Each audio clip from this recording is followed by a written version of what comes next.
Petition వేశాం, అంటే సుమారు 4 సంవత్సరాల క్రితం. క్వాజీ జ్యుడిషియల్ బాడీ అయిన స్పీకర్ గారికి అది సమర్పించాం.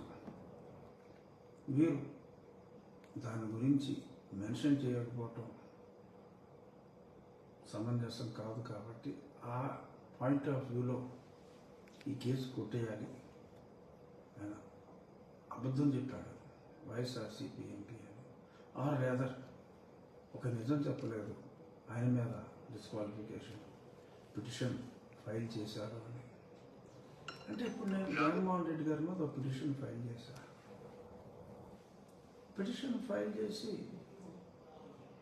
నేను జగన్మోహన్ రెడ్డి గారు దొంగ అని చెప్పి నేను అనగలనా? అనలేను కదా. కోర్టు నిరూపిస్తే అప్పుడు, అంతేగాని ఒక పిటిషన్ ఫైల్ చేశారు